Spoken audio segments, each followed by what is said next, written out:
Acababa de bajar de un taxi viejo y destartalado, con las piernas todavía temblando después de 2 meses postrada en el hospital. De pie frente a el refugio, la casa por la que trabajé toda mi vida, para pagarla a plazos, pensé que me recibirían con lágrimas de alegría. Pero mi hijo me miró y gritó: ¿Para qué regresaste aquí? Inútil. ¿Por qué no te moriste de una vez? Mi nuera, con una copa de vino caro en la mano, se burló.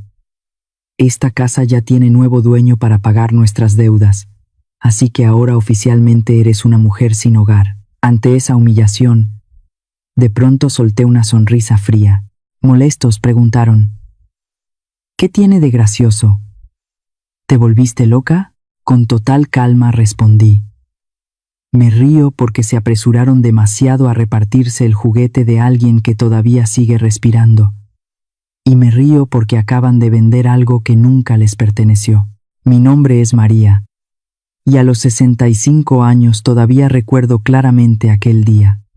Me bajé de ese taxi viejo y destartalado, sintiendo cómo mis piernas todavía temblaban bajo mi propio peso. Han sido 2 meses largos, 2 meses de estar ahí, tiesa, en una cama fría del Hospital General, allá en la Ciudad de México. El calor del mediodía en este valle me pegó en la cara como un bofetón.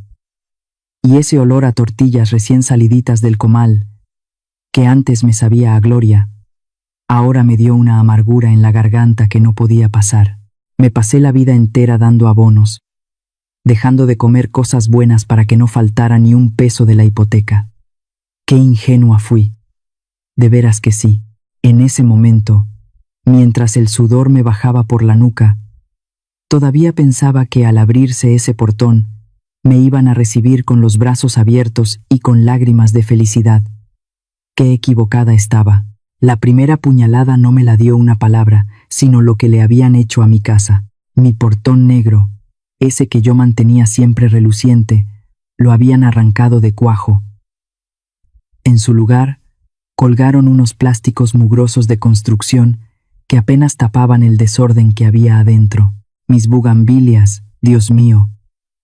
Esas flores color fucsia que eran el alma del jardín y que yo cuidaba como a mis propios hijos, estaban tiradas en el suelo, las habían macheteado sin piedad, y ahí estaban, secándose entre el escombro y la basura. El ruido de un taladro empezó a taladrarme también el juicio. Y para rematar, un letrero rojo, chillante, que decía: propiedad privada, trabajo en trámite. Me quedé helada. ¿Propiedad de quién? Si esta casa es mía, construida con mis sudores. Entonces lo vi salir. Mi hijo, mi Alejandro, mi orgullo. Traía una camisa de seda de esas que brillan, toda presumida, y un reloj de oro en la muñeca que relumbraba con el sol. Andaba ahí, moviendo las manos, dándole órdenes a los albañiles, con un aire de patrón que nunca le conocí. Cuando sus ojos se toparon con los míos, no vi ni una pizca de gusto. Lo que vi fue un miedo espantoso, como si estuviera viendo a un muerto salirse de la tumba. Se quedó de piedra. El puro que traía en la mano se le cayó al suelo, ensuciándose de polvo. Y miren lo que es la vida. La primera palabra que salió de su boca no fue madre, ni gracias a Dios que volviste. Lo único que pudo decir, con una voz que le temblaba de puro coraje, fue: ¿por qué estás aquí? Atrás de él, como siempre, salió la Isabella. Traía un vestido rojo, apretadísimo, y unos tacones que sonaban fuertes sobre los ladrillos rotos. En la mano llevaba una copa de vino, de ese caro que yo nunca me atreví a comprar. Me miró de arriba a abajo, como se mira a un trapo viejo. Yo ahí, toda flaca, con mi ropa del hospital que me quedaba grande y un suéter raído que me prestaron, era el puro retrato de la miseria frente a su elegancia de plástico. Ella se echó un trago de vino, con una calma que daba miedo. Me miró como si ella fuera la dueña, y yo una limosnera que venía a estorbar. Ahora entiendo que esa seguridad que tenía no era por el dinero, sino porque ella ya me daba por muerta y enterrada. Alejandro se me acercó, pero no para abrazarme. Me puso la mano en el hombro y me empujó tantito hacia la calle, como queriendo sacarme de su vista. Me preguntó que a qué volvía, que si los doctores habían dicho que ya no había esperanza, que ya solo faltaba desconectarme. Luego, apretando los dientes para que los albañiles no oyeran, me soltó lo más feo que un hijo le puede decir a quien le dio la vida. Me dijo que era una inútil, que por qué no me había muerto ya de una vez para dejar de causar problemas. Sentí que se me paraba el corazón de veras. E Isabella, para no quedarse atrás, me remató. Me dijo que mirara mi realidad, que yo ya no era nadie, que la casa ya tenía dueño nuevo y que con ese dinero ya habían pagado sus deudas. Me gritó en la cara que ahora yo era una indigente, una sin casa. Se soltó riendo, y esa risa se quedó rebotando en las paredes del patio como si fuera la campana de un entierro. Los albañiles dejaron de trabajar y se nos quedaron viendo. Algunos agacharon la cabeza. Yo creo que de pura vergüenza de ver cómo un hijo trata a su madre. Mi vecina Rosa, la pobre, estaba del otro lado de la reja con las manos en la cara, rezando por lo bajito, sin poder creer lo que oía. Isabella, bien cínica, llamó a los guardias de la colonia para que sacaran a esa vieja loca de su obra. Me quedé ahí parada, bajo el sol que quemaba, pero yo sentía un frío que me calaba hasta los huesos. En mi cabeza se me vino la imagen de Alejandro cuando tenía 5 años. Me acordé de cuántas veces me quedé sin comer para comprarle su primera bicicleta para que fuera feliz, y pensar que ahora usaba esa misma boca para desearme la muerte. Pero algo pasó dentro de mí. El dolor fue tanto que se convirtió en una lucidez muy extraña, muy fría. Miré a mi hijo a los ojos, luego miré a esa mujer, y despacito fui dibujando una sonrisa. Ellos se sacaron de onda, se pusieron nerviosos, me gritaron que de qué me reía, que si ya me había vuelto loca de remate, y con la voz toda ronca, pero bien clarita, les dije: me río porque se apuraron a repartirse los juguetes de alguien que todavía respira, y me río más porque acaban de vender algo que nunca fue suyo. Saqué del bolsillo de mi suéter un sobre viejo, medio arrugado, pero que traía el sello de un fideicomiso que yo había armado a escondidas mucho antes del accidente. Vi cómo la cara de Alejandro y de Isabella cambiaba de color. Me quedé mirando mis manos, todas flacas y llenas de manchas por la edad. Me acordé de hace 30 años, cuando apenas era yo una maestra joven en un pueblito olvidado a las orillas de la ciudad. Para poder dar el enganche de esta casa, de mi refugio, tuve que vender el pedacito de tierra que mi padre me dejó en el campo, allá donde crecen los nopales y donde dejé enterrada mi infancia. Pensaba que estaba construyendo un nido para mi familia, pero lo que estaba haciendo era levantar las paredes de mi propia cárcel. Cada piedra de cantera de esta casa la pagué con sudor.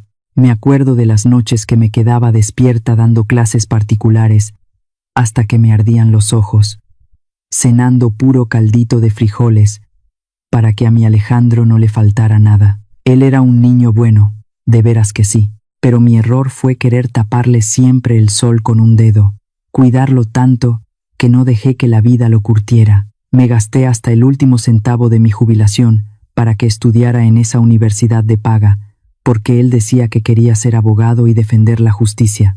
Cuando se graduó y no hallaba chamba, no le dije nada. Lo seguí manteniendo, a él y a la Isabella, que llegó a la casa con una cara de mosca muerta, diciendo que su familia la había abandonado. Yo, de tonta, le abrí los brazos como si fuera la hija que nunca tuve. Hasta le regalé mi cadenita de oro de la Virgen de Guadalupe. Isabella se fue metiendo como la humedad. Empezó a cambiar las cosas de lugar, a tirar mis recuerdos porque según ella eran viejos y feos. Puso adornos de esos que brillan, pero que no tienen alma. Nunca la vi agarrar una escoba o arrimar una tortilla al comal. Se la pasaba todo el día frente al espejo, esperando que yo, la vieja, le sirviera la comida. Me convertí en la gata sin sueldo de mi propia casa. Cuando nacieron mis nietos, peor me fue. Me agarraron de nana de tiempo completo, de cocinera y de barrendera. Frente a la gente, la Isabella me decía Madrecita María. Pero en cuanto se cerraba la puerta, me miraba como si yo fuera un mueble que estorbaba. Alejandro se hacía el desentendido. Cuando yo quería hablar con él, siempre me salía con que no fuera exagerada, que la Isabella estaba deprimida. Se volvió un hombre miedoso, un agachón que no podía ver a su mujer a los ojos. Un día, limpiando la recámara de ellos, me encontré con unas cartas de cobro. Eran deudas de casinos, de esas financieras que cobran un dineral. Isabella se había gastado millones de pesos que no teníamos. Cuando la enfrenté, la cínica me gritó que esta casa era una porquería y que ella merecía vivir en Santa Fe, en un departamento de lujo. Ahí fue cuando vi el odio en sus ojos por primera vez. Menos mal que mi instinto de maestra no me falló. Busqué a Ricardo, un alumno mío de hace años que ahora es un abogado de los buenos. Nos vimos en un cafecito del centro y ahí firmé los papeles del fideicomiso. Quería que la casa fuera para mis nietos, pero que nadie pudiera tocarla ni venderla mientras yo viviera. Fue esa precaución la que me salvó la vida, aunque en ese momento mi corazón ya estaba medio muerto por la traición de mi hijo. La noche antes del accidente, los oí pelear en la cocina. Isabella gritaba que tenían que convencerme de firmar las escrituras a nombre de Alejandro para pagar sus deudas de juego, y nunca se me va a olvidar lo que ella dijo. Me da escalofríos nada más de pensarlo, que solo faltaba que yo desapareciera un tiempo para que todo fuera más fácil. Al día siguiente, salí de la casa con un pendiente muy grande en el pecho, y de repente, todo se volvió negro en la carretera.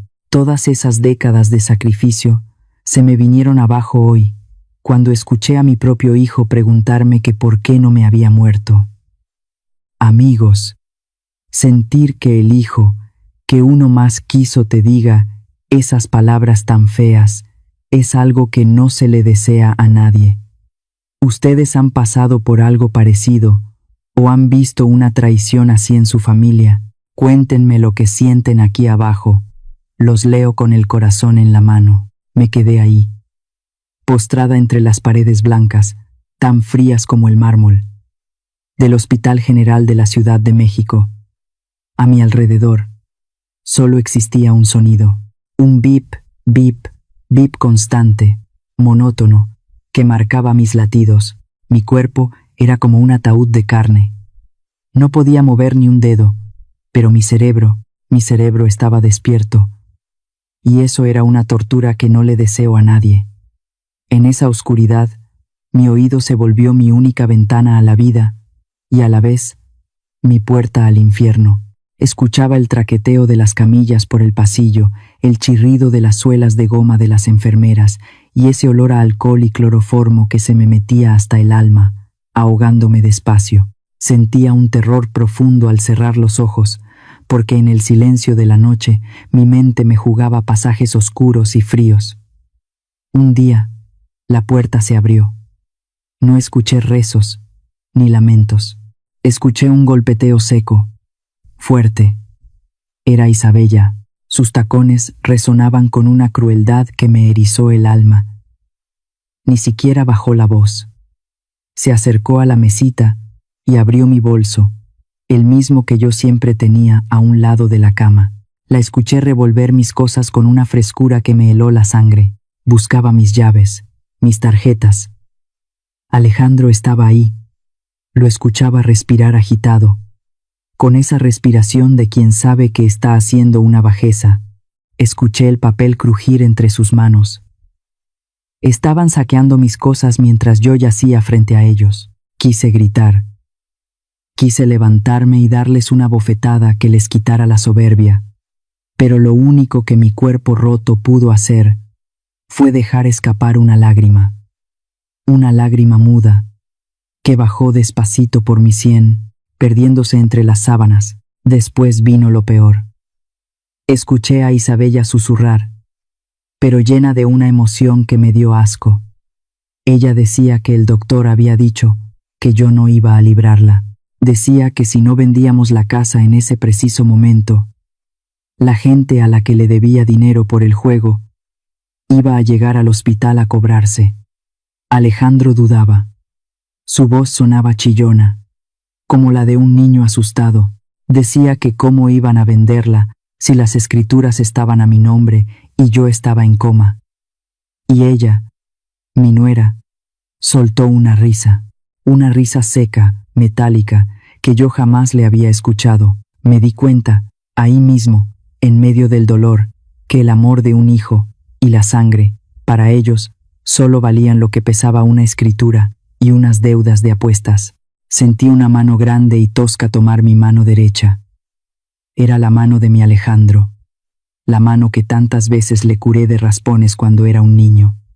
Sentí la humedad y el frío de un cojín con tinta. Presionó mi pulgar contra la tinta y después lo aplastó contra unas hojas ásperas. Escuché el sonido del papel al ser presionado y juro que sonó como si estuvieran rompiendo mis costillas. Hasta el día de hoy, me sigue dando náuseas recordar ese momento, sentir que mi propio hijo me usó como una herramienta de firma, mientras yo peleaba por quedarme en este mundo. Unos días después, trajeron a un extraño a la habitación. Era Guzmán. Un buitre de esos que rondan las propiedades con problemas. Se paró frente a mi cama, me miró como si yo fuera un animal en el mercado, y habló con una frialdad que me dejó paralizada. Decía que, como yo no estaba muerta del todo, él se arriesgaba comprando mis cosas, así que solo pagaría el 40% de su valor, 3 millones de pesos, y que si querían, que firmaran, si no, que le hicieran como quisieran. Isabella aceptó al instante, sin chistar, sin pelear, ciega de avaricia, con tal de tener el dinero en sus manos. Ahí estaba yo, escuchando cómo subastaban mi vida y el trabajo de mis años, como si fuera chatarra. Cuando el dinero de la venta cayó en sus cuentas, mi existencia se volvió un estorbo.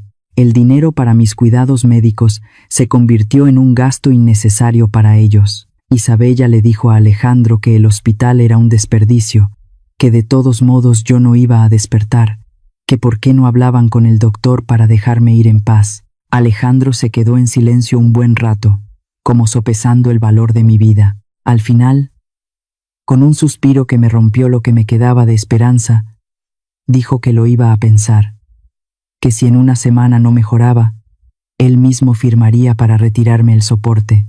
En ese segundo, comprendí que la soledad y la desesperación tienen fondo. Mi propio hijo estaba planeando matarme, tan solo para ahorrarse unos pesos. Una tarde tranquila, mientras los dos se habían ido a gastar lo que no tenían en fiestas, Ricardo, mi antiguo alumno, se coló en la habitación, se sentó a mi lado, tomó mi mano con esa calidez que yo recordaba de sus años de estudiante. Me dijo que él sabía que yo lo escuchaba, que había notado cosas muy raras en los papeles de la casa. Me pidió que no me rindiera, que él iba a detenerlos. Dejó una pequeña figura de la Virgen de Guadalupe en mi cabecera y rezó en silencio. Esa fue la semilla de fuego que me trajo de vuelta. El día que Alejandro debía firmar para dejarme morir, mi cuerpo reaccionó. Los monitores empezaron a volverse locos. Abrí los ojos. El doctor Hernández, un hombre de bien, se quedó blanco al verme. Le pedí un favor con el último hilo de voz que me quedaba. Le pedí que no le dijera a nadie que yo había despertado. Quería que me creyeran en coma. Necesitaba tiempo para recuperar las fuerzas. Tiempo para armar con Ricardo la lección más grande de sus vidas. Me di cuenta entonces que Dios me había devuelto el aliento, no para ser la madre abnegada de siempre, sino para convertirme en la juez de mi propio destino. Después de decirles que acababan de vender algo que nunca fue suyo, el silencio que se hizo frente a las rejas del refugio fue sepulcral. Alejandro se quedó clavado en el piso, temblando, sin saber qué decir. Isabella apretaba tanto su copa de vino que pensé que el cristal le iba a cortar la piel. Al recordar ese momento, siento una satisfacción extraña, muy reconfortante. Ver el derrumbe de quienes un día calcularon mi muerte fue la medicina más potente que he probado. La señora Rosa, mi vecina, se acercó despacio y preguntó a voces qué pasaba, si ellos no habían jurado que yo había firmado todo. Se lanzó hacia mí, intentando arrebatarme el sobre de las manos, gritando que yo estaba loca, que a quién quería engañar, que la firma y la huella eran mías, que su marido había estado ahí. Me hice para atrás, enderezando la espalda, recuperando esa postura que tenía en mis años de maestra. La miré con un desprecio que la hizo trastabillar.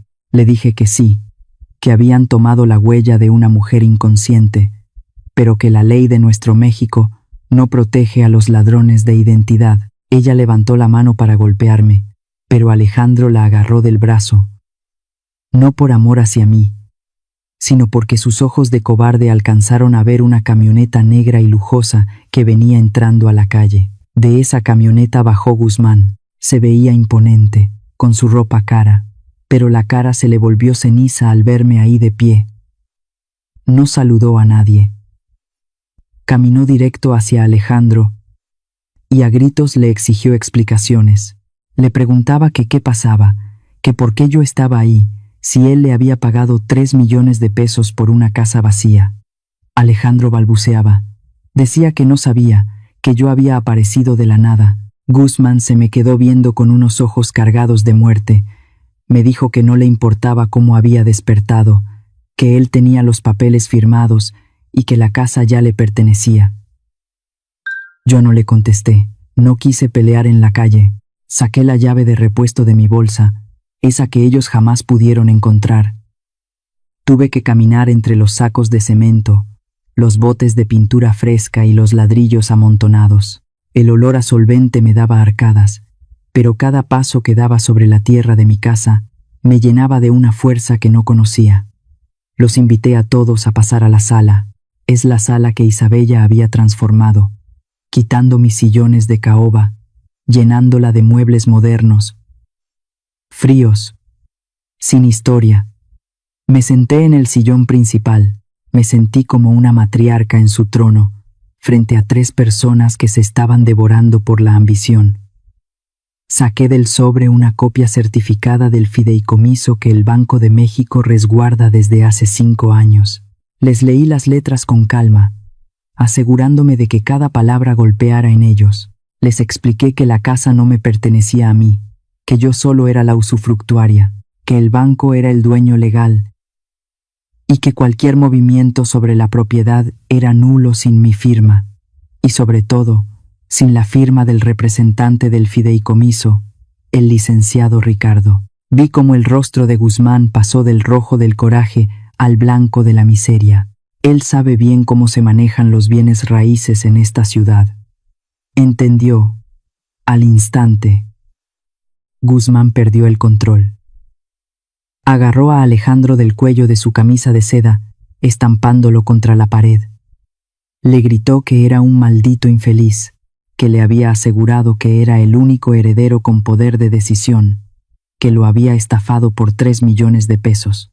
Isabella empezó a gritar como loca, chillando que yo estaba mintiendo, que esos papeles eran falsos. Guzmán no le creyó nada. Tiró a mi hijo al suelo, como si fuera basura, y le dio un ultimátum. Le dijo que tenía 24 horas para devolverle su dinero, o que le iba a enseñar lo que es la ley de las calles de la Ciudad de México. Cuando Guzmán se largó dando portazos, Alejandro se derrumbó, se hincó frente a mí, abrazando mis rodillas como si volviera a ser un chiquillo. Me pedía perdón entre sollozos, diciendo que estaba ahogado en deudas, que Isabella lo obligó, pero ella, ahí parada, se burló. Le dijo a mi hijo que no fuera hipócrita, que él había sido quien tomó mi mano para poner mi huella sobre la tinta. Yo los miré a ambos, y una náusea profunda, un asco inmenso me llenó la garganta. Ya no sentía dolor por verlos así. Sentí tristeza al darme cuenta que había parido y criado la ruina. Me di cuenta que la hidalguía de mi familia se había podrido. En medio de ese silencio tenso, se escuchó la puerta. Era el licenciado Ricardo. Entró con su portafolio en la mano. Miró a mi hijo y a mi nuera con una mirada glacial. Una mirada que no juzgaba como pariente, sino como la autoridad. Los saludó y les informó que había metido una denuncia por fraude y robo de identidad ante la fiscalía. Ricardo se acercó a mí. Me sonó una sonrisa dulce. Me dijo que todo estaba listo, que la casa quedaría asegurada bajo custodia para la investigación, pero que yo podía quedarme tranquila, ya que nadie podía sacarme de ahí. En ese momento, mirando a Ricardo, sentí que él me devolvía la dignidad que mis propios hijos habían pisoteado. Me di cuenta de que a veces un extraño sabe valorar y cuidar más la humanidad de uno que aquellos a quienes uno le dio la vida. Quiero que sepas que voy a continuar con esta historia. Cuando tú me des la señal, voy a mantener el ritmo y la cadencia que me pides, para que la experiencia sea un consuelo para todos los que me escuchan. Avísame cuando esté listo para seguir adelante. El aire en la sala de El Refugio se puso pesado, denso, como si el tiempo se hubiera detenido de golpe. Me senté en mi viejo sillón de caoba, ese mismo que Isabella llamó porquería y que quiso tirar a la basura tantas veces. Ahora, desde ahí, yo los miraba a los tres. Sus caras estaban deformadas por la angustia, por esa sombra de quien sabe que el piso se le está hundiendo. El ventilador de techo giraba con un ruidito rítmico, lach, lach, lach. Parecía un reloj contando los segundos para su caída. En ese momento, me sentí extraña. Me sentí como una jueza dictando sentencia en mi propia casa. Nunca en mi vida había sentido ese poder, esa claridad, el olor a incienso que salía de la Virgencita de Guadalupe, allá en la esquina. Llenaba todo el lugar, dándole un aire de iglesia, de algo sagrado que no se puede pisotear. Ricardo, con esa calma que solo dan los años de estudio, abrió su maletín de piel. Sacó un fajo de papeles con el sello rojo, brillante, del Banco de México. Era el contrato original del fideicomiso. Le preguntó, con una voz muy pausada, si sabía que en nuestro país, cuando una propiedad entra en un fideicomiso familiar, deja de ser de cualquier persona. Ya no era mía, y mucho menos de él. Ricardo le explicó, como quien le habla a un niño, que el banco era el dueño legal. Yo era la única que podía usar la casa hasta el último de mis días. Alejandro solo era un heredero con condiciones. Y eso, solo después de 10 años de que yo faltara. Vi cómo a mi hijo se le desencajó la mandíbula. Se dio cuenta de que lo que había vendido era un castillo de arena, un aire que no le pertenecía. Guzmán, el comprador, pegó un manotazo en la mesa que hizo saltar los papeles. Ricardo soltó una risita fría, de esas que calan. Le dijo que esa oficina estaba suspendida por tranzas y fraudes, que la firma mía que traía ese papel era de cuando yo estaba en coma. Una firma falsa. Según la ley mexicana, eso se llama nulidad absoluta. Guzmán se volteó a ver a Alejandro con una rabia que daba miedo. Luego vino el reclamo del dinero. Guzmán, con la voz ronca de puro coraje, preguntó por sus 3 millones de pesos. Quería saber qué habían hecho con la plata que les entregó en efectivo y por transferencia. Alejandro se puso blanco, transparente. Buscó con la mirada a Isabella, pero ella ya estaba mirando para otro lado. Ella se había gastado 2 millones en pagar sus deudas de los casinos de Polanco. El millón que sobraba ya lo habían dado para el enganche de un coche de lujo y para comprarse ropa de marca. Todo eso mientras yo estaba todavía en el hospital, peleando por cada respiro. Se me heló la sangre al pensar que se lo gastaron todo cuando yo todavía no sabía si iba a volver a ver la luz del día.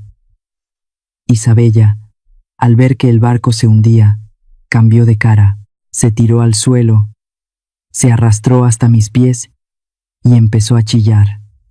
Decía que lo hizo por el bebé que venía en camino, por mi supuesto nieto. Juraba que solo quería asegurar el futuro de la criatura. Alejandro se unió al drama.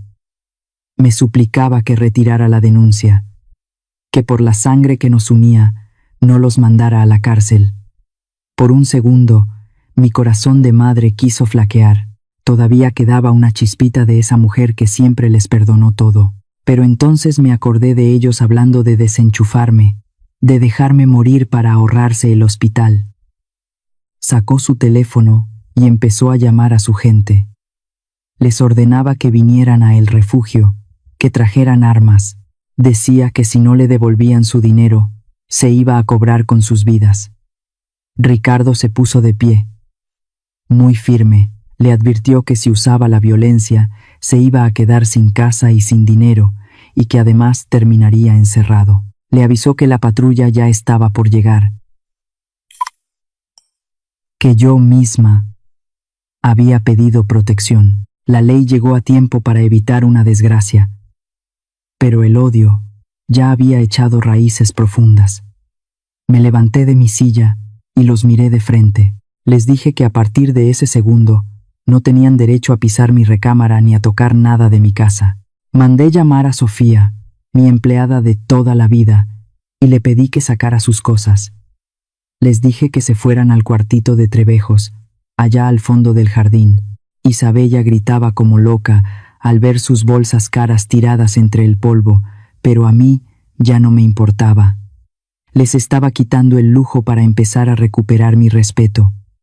Esa noche fue extraña. Afuera, Guzmán y sus hombres daban vueltas en sus camionetas, acechando. Alejandro e Isabella estaban encerrados en ese cuarto chiquito y oscuro.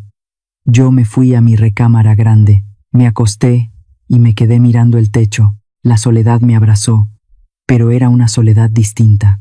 El secreto del fideicomiso ya estaba afuera, pero yo sabía que la verdadera guerra apenas iba a comenzar. Aún así, dormí tranquila. Fue la primera vez en 2 meses que descansé de veras, sabiendo que los lobos estaban afuera, pero mi casa seguía siendo mi refugio. La vida en el cuarto de servicio fue un infierno para ellos. Alejandro e Isabella estaban amontonados en ese espacio lleno de humedad, donde antes guardábamos los bultos de cemento y las palas viejas. Escuchaba los gritos de Isabella desde la cocina. Se quejaba del olor a encierro, de las cucarachas, de cómo sus vestidos de seda se estaban llenando de moho. Yo pensaba que tal vez la carencia los iba a hacer reflexionar. Pero qué equivocada estaba. La pobreza, cuando no hay dignidad, solo despierta a la bestia. Sentada en el balcón, veía la luz tenue que salía de su cuarto. Presentía que algo malo se estaba cocinando ahí abajo. A través de la ventana medio abierta, alcancé a oír el veneno de Isabella. Le susurraba a Alejandro que no podía permitir que yo los metiera a la cárcel. Le decía que si lograban robarse el contrato original del fideicomiso y lo quemaban, Guzmán los iba a perdonar. Alejandro no quería al principio, pero ella lo amenazó con irse y quitarle al supuesto hijo. Fue ahí cuando mi propio hijo se terminó de romper. Dejó de ser mi niño para volverse una sombra llena de avaricia. Eran como las 2 de la mañana cuando un ruido me despertó. Era el sonido metálico de alguien queriendo forzar la puerta de mi despacho. Ahí es donde yo guardaba todos los papeles de Ricardo. No quise llamar a la policía de inmediato. Quería ver con mis propios ojos hasta dónde era capaz de llegar la sangre de mi sangre. Encendí una vela y bajé las escaleras de piedra, despacito, sin hacer ruido. En la penumbra, vi a Alejandro. Estaba sudando, con la cara desfigurada por el miedo y la ambición.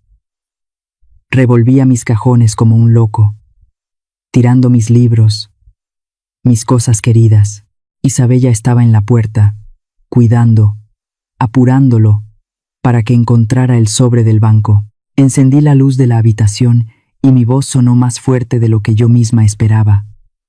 Se volteó y me miró con unos ojos rojos, inyectados de odio. En lugar de agachar la cabeza, agarró un abrecartas de metal que yo tenía en el escritorio.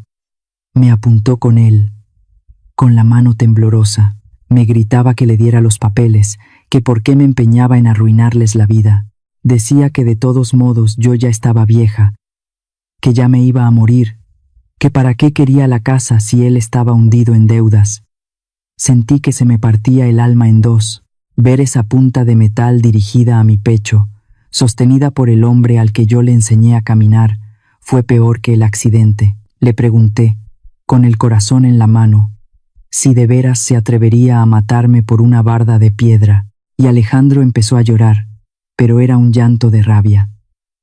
Isabella, desde atrás, le daba cuerda, diciéndole que yo solo amaba mi dinero. En ese momento, ya no sabía si tenía enfrente a mi hijo o a un extraño poseído por el diablo. Pero yo ya no estaba sola. Justo cuando Alejandro se me quiso echar encima para quitarme las llaves que colgaban de mi cuello, entró Sofía. Venía con 2 guardias de la colonia que ya estaban advertidos. Sofía le gritó que soltara el arma, que ella lo había grabado todo con su teléfono. Alejandro soltó el metal y se quedó ahí, parado, dándose cuenta de que había caído en la trampa que yo le puse para probar su corazón. Las patrullas llegaron pronto. Las luces azules y rojas bañaron las paredes del refugio. Los policías esposaron a Alejandro por intento de asalto y amenazas.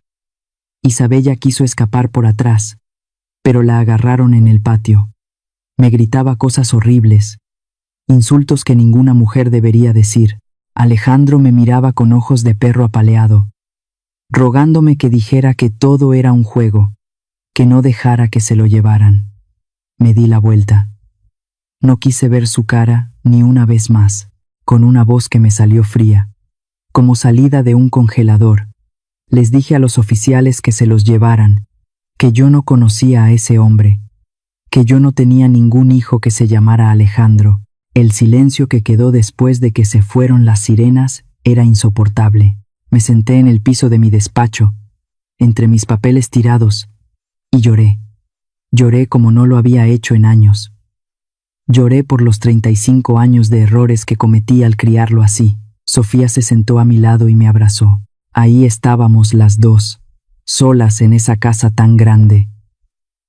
Esa noche, le puse el sello de muerte al amor que sentía por mi hijo. Sabía que tenía que estar fuerte, porque lo que venía en el tribunal iba a ser la prueba final de mi vida. Amigos, les pregunto con mucha tristeza, ¿en qué momento el amor de madre se vuelve el arma que usan los hijos para destruirnos? ¿Han sentido alguna vez que su propia sangre se vuelve agua sucia? Me gustaría mucho leer sus comentarios. Aquí los espero. Han pasado apenas 3 días desde que Alejandro se fue esposado, y el silencio del refugio ya se sentía como una bendición. Una tarde, escuché el ruido de varios motores viejos estacionándose frente a mi portón. Cuando me asomé por la ventana, sentí un hueco en el estómago. Era el carro destartalado de mi tía Consuelo, mi hermana mayor, la que siempre se ha sentido la guardiana de la moral de la familia Sánchez. Detrás de ella venían mis 2 sobrinos, unos muchachos que siempre han tenido las manos largas para pedir y cortas para trabajar. No traían flores, ni una gelatina, ni un bote de caldo de pollo para esta pobre vieja que acababa de salir del hospital. Traían unas caras largas, de esas que se ponen en los velorios, y la tía traía su rosario de madera colgando, como si viniera a sacar al demonio de mi sala. Pensé en no abrirles, de veras que estaba cansada, pero sabía que si no los enfrentaba de una vez, estos buitres no me iban a dejar en paz. Les dije que pasaran, aunque sus pasos sobre mis pisos recién limpios me dolieran. La tía Consuelo no perdió el tiempo. Apenas puso un pie en la alfombra, se me echó encima llorando a moco tendido. Empezó a rociarme con agua bendita que traía en un frasquito, murmurando rezos como si yo estuviera poseída. Después de un par de preguntas por mi salud, que se notaba que le importaban un bledo, soltó el veneno. Me dijo que Alejandro era mi propia sangre, mi único hijo, y que era una vergüenza para los antepasados que una madre Sánchez tuviera a su chamaco refundido en la cárcel. Mis sobrinos asentían, diciendo que la familia se lava la ropa sucia en casa y que yo estaba siendo una desalmada. Me di cuenta, con una tristeza muy amarga, que para ellos mi vida no valía nada. No les importó que mi propio hijo me hubiera querido desconectar para quedarse con mis escrituras. Para ellos, lo más importante era el qué dirán, y que yo no rompiera la imagen de la madre abnegada que se deja pisotear. La tía Consuelo sacó una imagen de la Virgen de Guadalupe y me exigió que me hincara a pedir perdón. Me decía que Dios manda perdonar 70 veces 7, y que Alejandro solo era un muchacho confundido por la mala de su mujer. Trataron de usar mi miedo a la soledad contra mí. Me decían que si no sacaba a Alejandro de la cárcel, yo me iba a morir sola en esta casa tan grande, que nadie me iba a cerrar los ojos cuando me llegara la hora. Por un momento, se los juro, sentí una duda chiquitita en el pecho. Me pregunté si de veras yo era la mala de la película, la vieja amargada que no sabe perdonar. Pero entonces, mientras la tía hablaba de caridad cristiana, vi cómo sus ojos recorrían mi vajilla de plata y mis cuadros viejos, como quien ya está repartiendo la herencia. Me quedé calladita, dándole un trago a mi té de tila. Me puse a observarlos bien. Recordé que Alejandro les había prometido que, en cuanto vendiera la casa a Guzmán, les iba a soltar una buena lana para arreglar el rancho de la familia en el campo. Se les había caído el negocio, y eso era lo que les dolía, no la libertad de mi hijo. Sentí una risa amarga por dentro al ver tanta hipocresía. Le hice una seña a Sofía, que ya sabía lo que tenía que hacer. Puse el montón de hojas sobre la mesa de centro, justo frente a la tía. Eran las copias de los préstamos que Alejandro les había hecho a ellos mismos, con mi dinero, con mis ahorros de maestra, mientras yo estaba en coma. Y no solo eso, también estaban las cuentas del hospital que nadie se dignó a pagar. Le pregunté a la tía Consuelo, mirándola bien fijo, si ella de veras creía que Alejandro era una víctima. Le pregunté si los 500,000 pesos que él le dio de mi fondo de retiro para que ella se comprara sus bolsas de marca y se fuera de viaje, también eran parte de la confusión del muchacho. El silencio que se hizo en la sala se podía cortar con un cuchillo. La cara de mi hermana pasó del llanto fingido a un susto que le borró hasta el maquillaje. En un segundo, la unidad familiar se desmoronó. Mis sobrinos empezaron a gritarse entre ellos, reclamándose quién se había quedado con más dinero del que Alejandro les había repartido de mi herencia en vida. Ya no pedían libertad para Alejandro, ahora estaban preocupados de cómo le iban a hacer para que la Isabella no les cobrara lo que ella decía que le debían. Me levanté del sillón, con una fuerza que me salió de las entrañas, y los miré desde arriba de la escalera. Les dije que se largaran. Les grité que la familia no es una tarjeta de crédito para saquear al que se descuida, que mi casa se cerraba para siempre, para los que quieren más al dinero que a la vida de un ser querido. La tía Consuelo se fue lanzándome maldiciones, diciendo que me iba a pudrir en mi orgullo, pero a mí ya no me dolía nada. Mandé llamar al cerrajero ahí mismo, frente a ellos, para que cambiara todas las chapas. Cuando el último carro se fue, me quedé sentada en el jardín. Por primera vez en muchos años, sentí que no le debía nada a nadie. La paz de Coyoacán regresó a mi patio. Me di cuenta de que poner límites no es ser mala, es quererse uno mismo. Esa tarde, tomé la fuerza necesaria para prepararme para lo que seguía, porque sabía que la Isabella no se iba a quedar de brazos cruzados. El veneno de la sangre ya lo había sacado.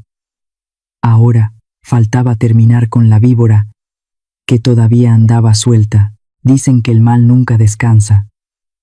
Y la Isabella es la prueba viviente de eso. Por culpa de un abogado mañoso que se las sabe todas, ella logró salir bajo fianza. Usó el pretexto de un embarazo que, según ella, era de alto riesgo. Me enteré de la noticia una tarde que el aire de la ciudad se sentía pesado, como si fuera a caer una tormenta de esas que inundan todo.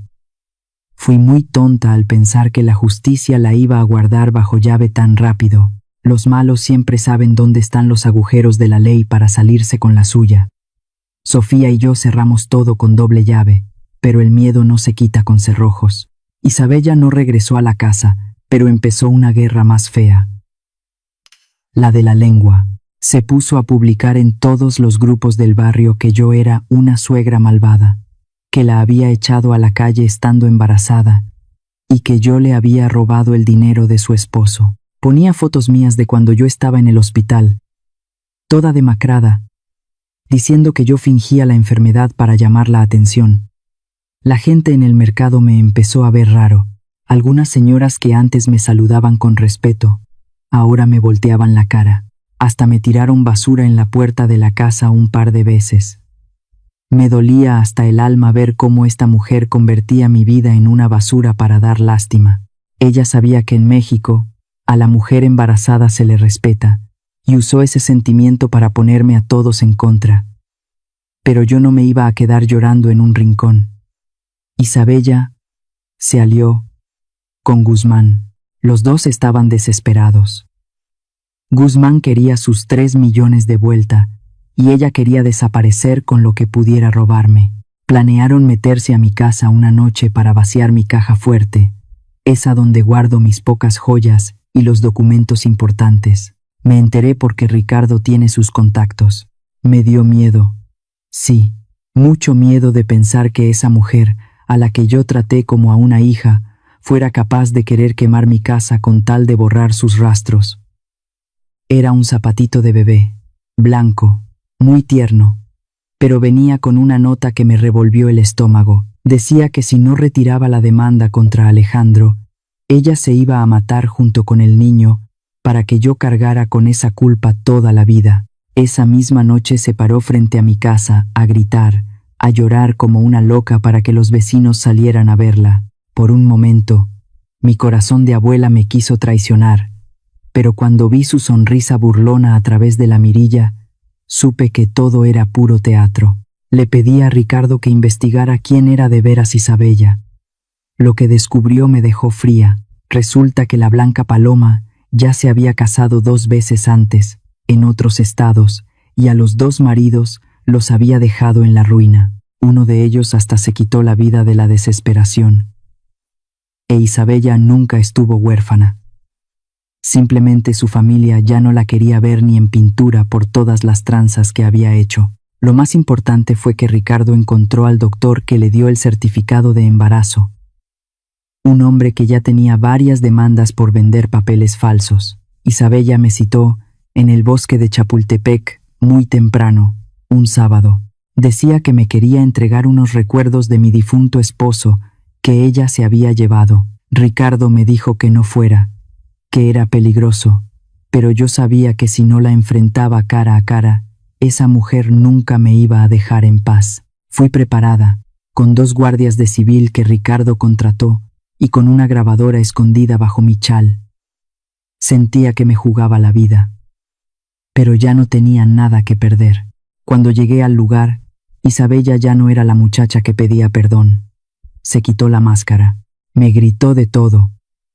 Confesó que ella misma le había dicho a Alejandro que me quitara el soporte de vida en el hospital, porque yo ya duraba mucho. Se rió en mi cara, diciéndome que Guzmán ya estaba entrando a mi casa en ese mismo momento para llevarse todo del cuarto de los papeles. Me dijo que yo me iba a morir sola, vieja y pobre en ese parque. Yo no me asusté. Me le quedé viendo con una lástima muy profunda. En ese momento, mis guardias salieron de entre los árboles junto con unos policías federales que ya tenían todo grabado. Isabella se puso pálida, quiso correr, pero no llegó lejos. Al mismo tiempo, en el refugio, Guzmán y sus matones cayeron en la trampa que les pusimos y los agarraron con las manos en la masa. Ver a Isabella esposada, chillando de rabia y no de tristeza, me enseñó la lección más grande.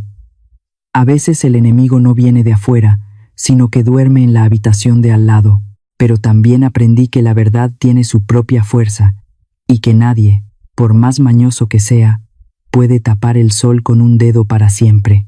Me di la vuelta y caminé bajo los árboles de Chapultepec, sintiendo que por fin la víbora ya no tenía veneno para mí.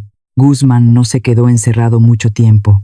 Ese hombre tenía una red de conocidos en la política y en los despachos que le servían de escudo, pero el hecho de que lo hubiéramos agarrado casi con las manos en la masa dentro de mi refugio le dolió más en el orgullo que en la bolsa. Era un tipo pesado de allá de Polanco, de esos que se sienten dueños de la ciudad, y que una vieja maestra le pusiera un alto frente a sus propios hombres fue un golpe que no iba a perdonar. Me contaron que en su oficina de cristal, allá en las alturas de los edificios más modernos, se ponía como loco. Dicen que rompió botellas de vino de las más caras, cuando se enteró de que los 3 millones de pesos que le dio a Alejandro se habían esfumado. Isabella se los había gastado todos en los casinos y en pagar deudas de tarjetas de crédito. Guzmán, furioso y sintiéndose humillado, ordenó a sus hombres que rodearan mi casa día y noche. Ni el del gas, ni el que traía la despensa, ni el agua. Quería convertirme en una prisionera en mi propia tierra, en una isla aislada del mundo. Al recordarlo ahora, me doy cuenta de lo patético que era ese hombre. Un señor con cientos de edificios y departamentos, volviéndose loco por una casa de piedra vieja que no pudo arrebatar. Como no pudo por las malas, usó sus influencias. Les dio dinero a unos técnicos para que me cortaran la luz y el agua, diciendo que como dueño nuevo él tenía el derecho de suspender los servicios. Sofía y yo nos quedamos a oscuras. Tuvimos que sacar las velas, cocinar con un anafe de carbón allá en el patio y juntar agua de lluvia que caía en el balcón para poder lavarnos las manos y bajarle al baño. En esas noches negras, sentada sola en la sala, veía mi sombra alargada por la luz de la vela y me sentía como si hubiera regresado a mis años de maestra joven, cuando apenas tenía para los frijoles. Guzmán se equivocó conmigo.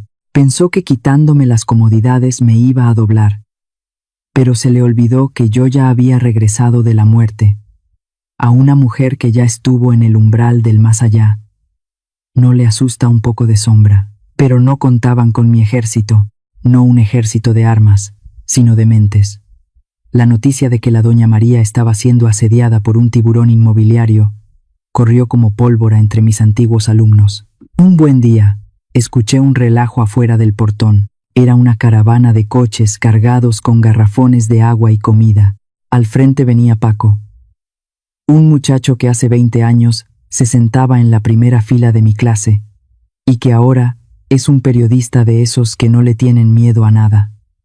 No solo trajeron víveres, trajeron cámaras, luces y micrófonos. Se plantaron frente a los matones de Guzmán y empezaron a grabar todo. Me di cuenta, con lágrimas en los ojos, de que las semillas de decencia que sembré durante 30 años frente al pizarrón ahora eran árboles grandes que me daban sombra y protección. Mi casa dejó de ser una cárcel para convertirse en el centro de todas las noticias. Ricardo, siempre tan listo, organizó una transmisión en vivo desde la puerta del refugio. Millones de personas en todo México vieron mi cara, mi ropa sencilla y escucharon mi historia. Les conté cómo mi propio hijo y mi nuera me quisieron vender mientras yo estaba en coma, y cómo este señor Guzmán quería terminar el trabajo usando el miedo. Pusimos los videos de la noche en que la policía lo detuvo intentando entrar a mi despacho. El país entero se indignó. Ricardo tenía razón al decirme que contra los que trabajan en la oscuridad, la única medicina es prenderles la luz. El imperio de Guzmán se empezó a agrietar. Bajo la presión de la gente, sus socios empezaron a retirarle el dinero de los proyectos grandes de Polanco y Santa Fe. Nadie quería que lo vieran haciendo negocios con un hombre que asediaba a una maestra jubilada. Hasta el SAT, la Oficina de los Impuestos, se dio cuenta de que 3 millones de pesos en efectivo para una casa eran algo muy raro, y le mandaron una auditoría de esas que te revisan hasta los calcetines. De ser el rey de las bienes raíces, pasó a ser un apestado social en menos de lo que canta un gallo. Descubrió que Guzmán usaba ese modo de comprar casas, con papeles rápidos, para lavar dinero de gente muy mala de otros países. El expediente de mi casa se convirtió en la prueba principal. La fiscalía le puso cargos por lavado de dinero y fraude procesal. Le aseguraron todos sus bienes, hasta esa camioneta de lujo que usaba para venir a gritarme al portón. Guzmán quería mi casa para hacerse más rico y terminó siendo el lugar que lo mandó derechito a la sombra de una celda, antes de que se lo llevaran detenido los federales. Guzmán vino a verme una última vez. Llegó solo, sin escoltas, con la cara hundida y los ojos llenos de una rabia que ya era pura desesperación. Me ofreció 10 millones de pesos, 3 veces lo que valía mi casa. Si yo retiraba los cargos y decía que todo había sido un malentendido. Lo miré con calma, le sonreí un poquito y puse sus manos lejos de mi mesa. Le dije que había cosas que ni con todo su dinero podía comprar, como mi paz y la verdad de lo que pasó. En ese momento me sentí la verdadera dueña de mi hogar, no por el valor de la cantera o del terreno, sino porque había defendido el espíritu de mi casa de unas manos tan sucias. Guzmán salió del refugio escoltado por la policía, entre los gritos de los vecinos que también habían sufrido sus abusos en el pasado. Mi casa volvió a tener luz, el agua volvió a correr por mi jardín de rosas y el silencio volvió a ser de ese que te llena el alma de tranquilidad.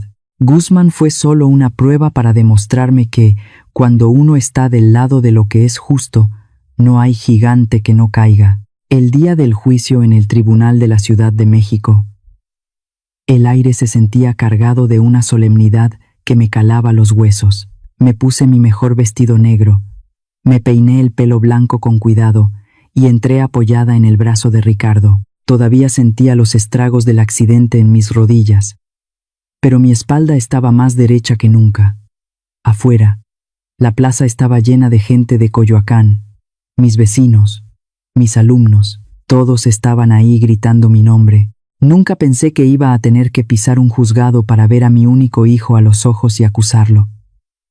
Me dolía. Claro que me dolía. Pero era un dolor que ya no me paralizaba.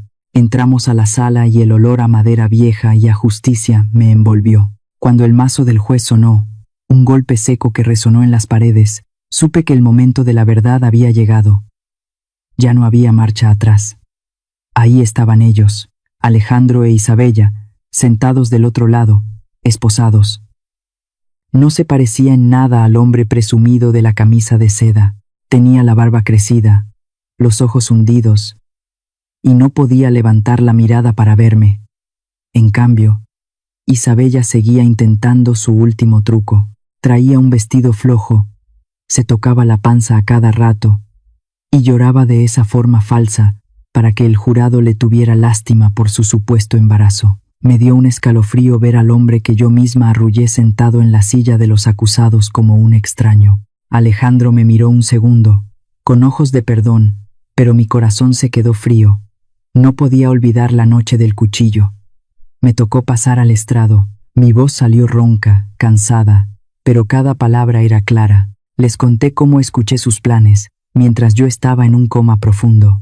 Les hablé de mis 30 años de dar clases, de cómo dejé de comprarme zapatos nuevos para que Alejandro tuviera la mejor educación. Les dije cómo me sentí cuando me usaron como un sello de correos para robarme lo único que tenía.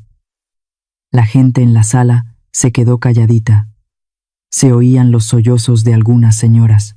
Conté lo del hospital, lo del plan para desconectarme. Me sentí liberada al decirlo todo. No era por odio. Era para soltar la culpa de haber sido una madre que no supo poner límites. Entonces, Ricardo sacó la prueba que terminó con el teatro de Isabella. Presentó el informe médico del Hospital Central que decía que ella se había operado para no tener hijos desde hacía años. El silencio fue total cuando el juez leyó el documento. El embarazo era una mentira más. Fue asqueroso ver cómo usaba la idea de un hijo que no existía para tapar sus pecados. Cuando Alejandro habló, fue todavía más triste. Solo sabía echarle la culpa a su mujer. Decía que ella lo manejaba, que él solo quería pagar sus deudas, que nunca quiso hacerme daño de verdad. El juez, un hombre de mirada dura, le preguntó que si siendo abogado no sabía que lo que estaba haciendo era un crimen. Le recordó que él mismo puso mi dedo sobre la tinta mientras yo agonizaba. Alejandro se dobló sobre la mesa y se puso a llorar, pero no era por mí, era por el miedo a la cárcel que ya lo estaba abrazando. El juez dictó sentencia. A Isabella le dieron 8 años por fraude, falsificación y por intento de homicidio al querer quitarme el soporte médico. A Alejandro le dieron 5 años. Se le acusó de complicidad, abuso de una persona mayor y agresión armada. El contrato con Guzmán quedó anulado por completo y mi casa regresó legalmente al fideicomiso, donde nadie la puede tocar. Escuché el mazo sonar 2 veces.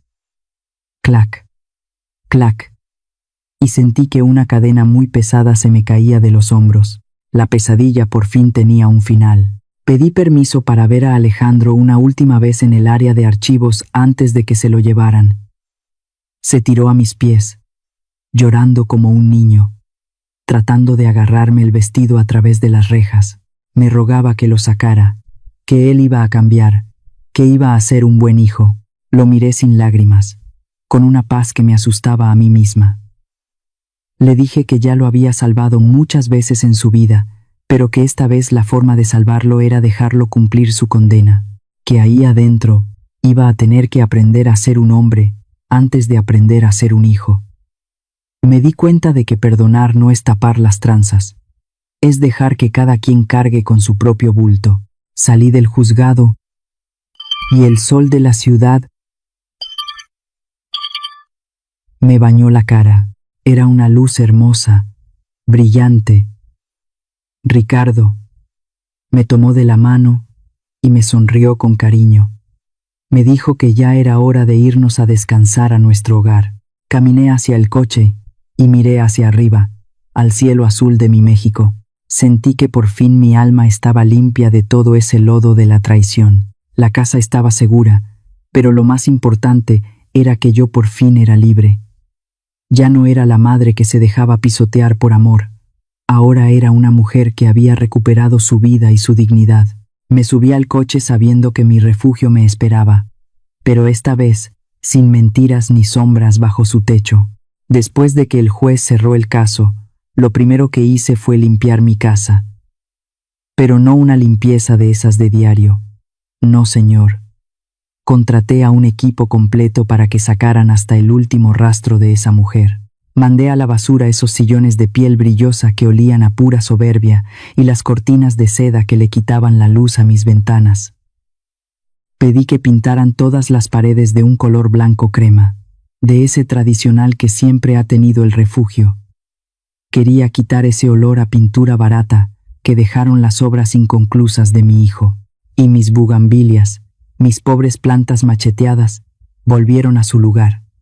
Plantamos rosas mexicanas en cada rincón, como si estuviéramos diciéndole al mundo que la vida de veras siempre regresa. Al ver salir los camiones llenos de esos muebles feos, sentí que por fin me estaba sacando el veneno de los poros. Luego, el corazón se me llenó de alegría al ver entrar de nuevo a los míos. Sofía regresó como mi mano derecha, pero ahora con un sueldo de jefa y su propio cuarto bien arreglado, porque para mí, ella es la hermana que me dio la vida. También regresó don Beto, el jardinero, al que la Isabella había corrido por verse pobre. Lo viera usted ahora. Con qué gusto poda los rosales. La casa volvió a oír risas. Volvió a tener ese ruidito de la cocina que da paz, ya sin los gritos, ni las humillaciones de mi nuera. Por un momento pensé en quedarme solita. Pero al ver a Sofía tatemando los chiles en el comal, supe que nadie nació para estar solo. Las noticias que me traía Ricardo de la cárcel eran como un bálsamo. Aunque suene mal decirlo, me contó que la Isabella la está pasando muy negro allá en Santa Marta, Acatitla. Ya no hay maquillaje caro ni vestidos de marca. Me dijeron que las otras presas ya le bajaron los humos porque se quería sentir la gran señora. Y lo que son las cosas, Guzmán, que también acabó encerrado, Mandó a su gente de afuera para que le quitaran a Isabella todo lo que ella había escondido.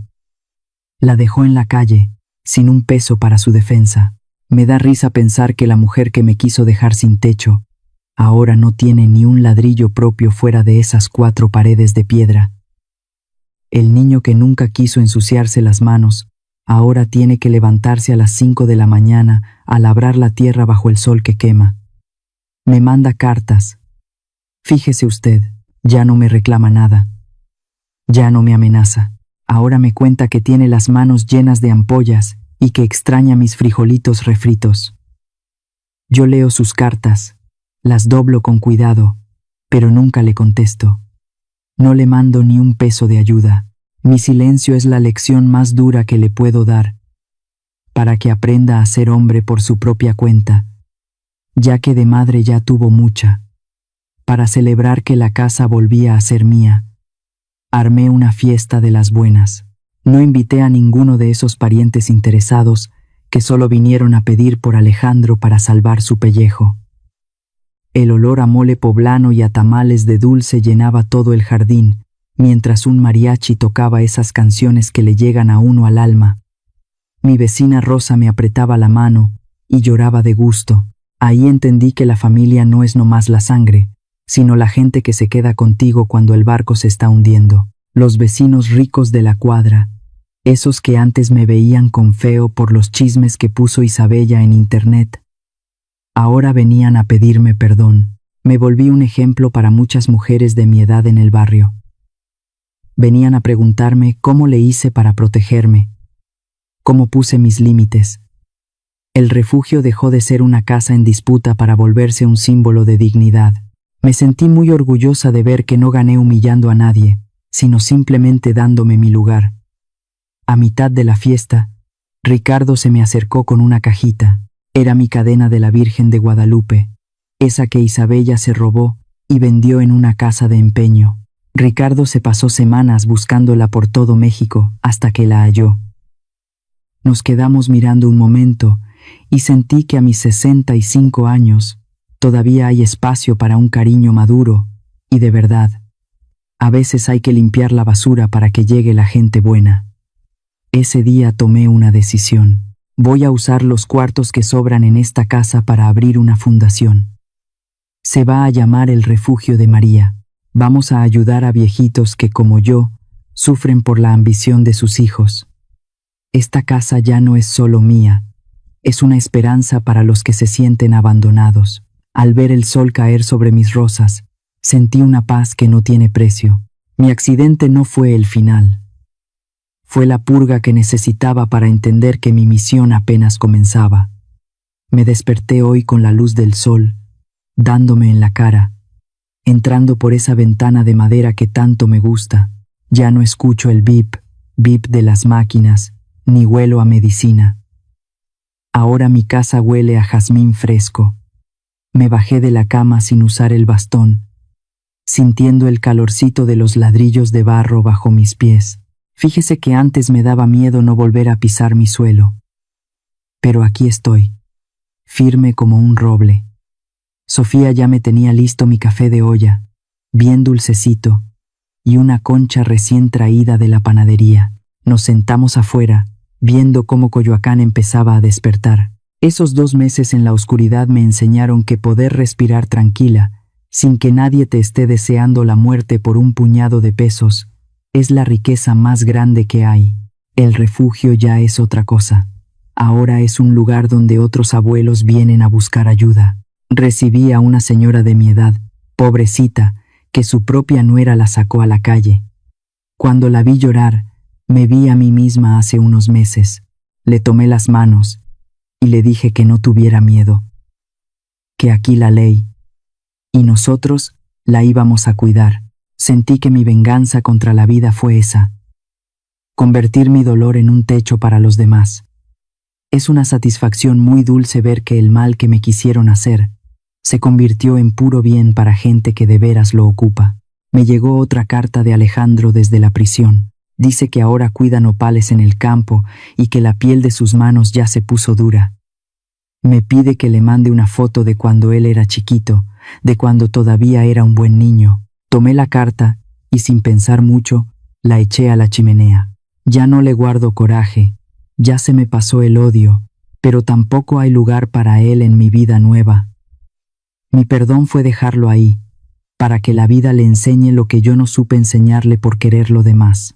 De la Isabella me dijeron que ya está acabada. Se la pasa encerrada, llorando porque su belleza se le está yendo entre esas paredes de concreto. Le llueven las demandas de otros lados donde también hizo sus fechorías. Me mandó una carta llena de insultos, pero ni la abrí. Sofía la tiró directo a la basura. Me dio risa pensar que esa mujer, que tanto presumía de ser una víbora, terminó mordiéndose su propia cola.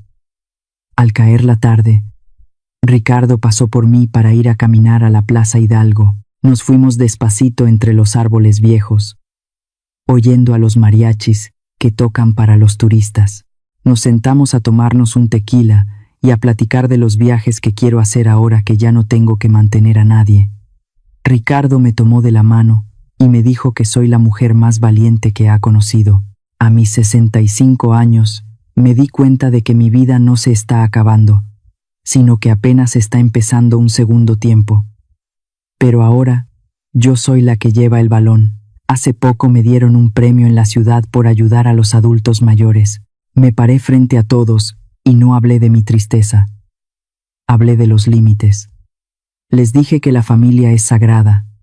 Sí, pero que nadie tiene derecho a pisotear tu dignidad bajo el nombre del cariño. Les pedí a todas las madres que no se vuelvan ciegas por amor, porque ese amor mal entendido cría monstruos. Mi discurso voló por todo México y me dio orgullo saber que mi voz ya no tiembla, que ahora mi voz es un arma para defender a los que no pueden hablar. Esta noche, antes de acostarme, prendí una veladora frente al altar de mi marido. Le susurré que la casa estaba segura, que cumplí con lo que nos costó tanto trabajo. Sentí un airecito fresco, como si él me diera un abrazo desde el otro lado. Me miré en el espejo y vi mis arrugas, pero ahora las vi con orgullo. Ese accidente fue un regalo muy amargo, pero me sirvió para despertar de veras. Ahora me siento en mi silla de siempre, viendo hacia el portón. La entrada está abierta para los amigos, pero bien cerrada para los que traen avaricia en el alma. Me tomo mi té y me sonrío sola. Alejandro me preguntó un día que de qué me reía. Ahora le contesto desde aquí. Me río porque por fin me encontré a mí misma en medio de tanta traición. Me río porque sigo viva, sigo de pie y soy dueña de mi propio destino. Amigos, les dejo estas palabras que me salen del alma después de haber visto la muerte de cerca. Primero, pongan límites. Una pared de piedra no te cuida. Lo que te cuida es saber decir que no. No dejen que la familia les saque los ojos nomás por ser parientes. El respeto se gana, no se hereda. Segundo, amen con sabiduría. Yo quise a mi hijo más que a mi vida y lo eché a perder. Enseñen a sus hijos a ser gente de bien, no les tapen sus tranzas. El amor de madre no debe ser ciego. Tercero, cuidado con la avaricia. El dinero es como el veneno de la víbora. Empieza con un gusto por lo caro y termina matando el corazón. Alejandro e Isabella lo perdieron todo por quererlo todo rápido. Y por último, prepárense para la tormenta cuando todavía hay sol. Hagan sus papeles, infórmense de la ley. Que su herencia sea su tranquilidad, no el motivo de su desgracia. Si están pasando por algo así, no tengan miedo de cortar por lo sano. Es mejor estar solo en libertad que mal acompañado en la humillación. Yo ya gané. Soy María, ya desperté, y esta vez nadie me vuelve a apagar la luz. ¿Y usted? ¿Qué piensa de la decisión que tomé? ¿Se le hace que fui muy dura? ¿O cree que era lo justo? Si estuviera en mis zapatos, ¿habría hecho algo diferente? Me gustaría mucho saber qué tiene en su corazón, así que, por favor, comparta sus pensamientos en los comentarios. Me tomo el tiempo de leer cada palabra, una por una, porque sus historias también me enseñan mucho. Si este relato le sirvió para reflexionar, no olvide dejarnos un me gusta, compartirlo con sus seres queridos. Quizá alguien necesite escuchar este mensaje hoy y suscribirse al canal para que no se pierda ninguna de nuestras próximas historias. Nos escuchamos muy pronto en el siguiente relato. Somos Antes del Silencio, un rincón donde usamos las historias para caminar juntos a través de los años, buscando siempre recuperar la paz y esa fuerza que nos hace invencibles.